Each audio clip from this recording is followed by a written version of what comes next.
Welcome to the second part of this lesson. This is more on hypothesis tests, but this focuses on the last part, the last two steps. The next to the last step is to make a decision. And you are going to reject the null if the p-value is less than alpha. So in the case of Part A, they provided the p-value. In the future sections, we'll talk about how to calculate the p-value, but in this case, they have provided the p-value of 0.4146, and alpha is 0.1. So since 0.4146 is not less than 0.1, the opposite of rejecting the null, our decision is going to be to fail to reject the null. Under no circumstances are you to tell me that you are accepting the null. Failing to reject is saying that the null could be true, but it is not saying that the null is true. That may be helpful later on to think about the fact that you're saying that H naught could be true. And that should lead you into an interpretation. I'm going to stick with the interpretations provided in your book. Here, my original claim does not include equality because it was an alternative, and we failed to reject the null. So according to your book,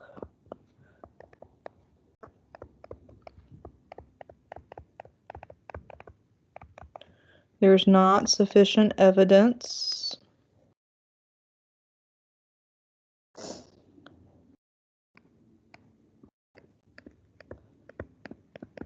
to support the claim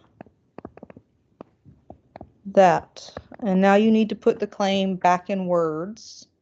Usually it will match something that was said. So in this case, the claim is that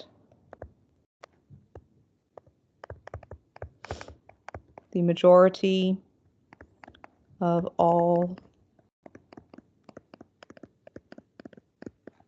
statistics students are girls. I would point out one word in particular that I think is very important in this interpretation. That is the word all. Please make sure that gets into all of these interpretations because we are making claims about a parameter, about p or mu or sigma, not a statistic. For part B, in this case, the p-value is less than alpha. So we are going to reject H naught. By the way, in the last two examples, one was fail to reject H naught, one was reject H naught. Please make sure that you don't just say reject or fail to reject, because some people mistakenly think that you're rejecting or failing to reject the claim. And that is completely not true. It is the null. So tell me that you know it's the null. Now, in this case, the original claim does not have equality again because it was an alternative, but we rejected.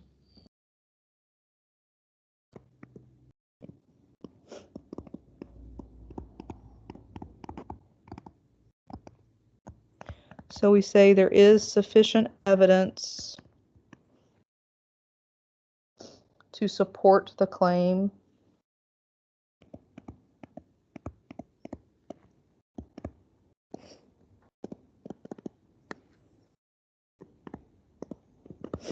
that, and in this case, we could go back to exactly the original wording, but instead of using the word average, I'm going to say mean. That's a better choice.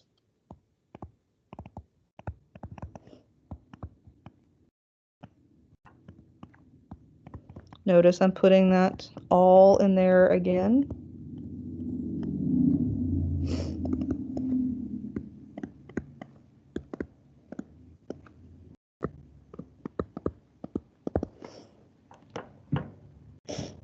Oops, and I said 90, and then it's supposed to be 100. Okay. And the last one.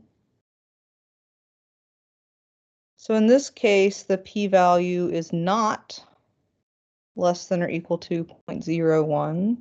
So we're back to failing to reject the null. And by the way, just to be different, you can write H0, which is what most people normally do, but if you're typing it out, it might be easier just to type the word null. So in this case,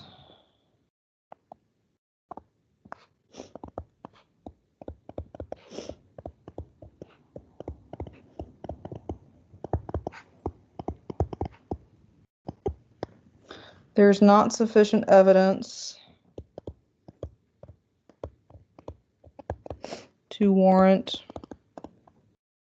rejection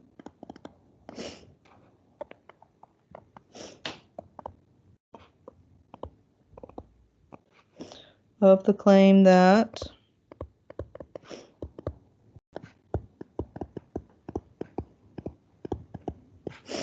the standard deviation of all SAT scores is 100.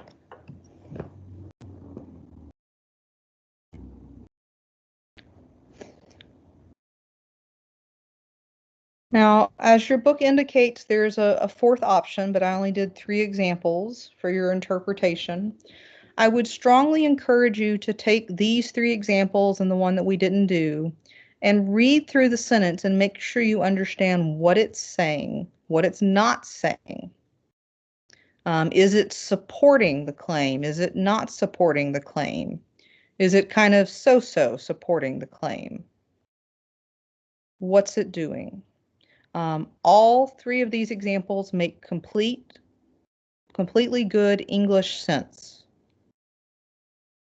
But do you really understand what they're saying? So please read over all of them and make sure that you do. As always, if you've got questions, please ask.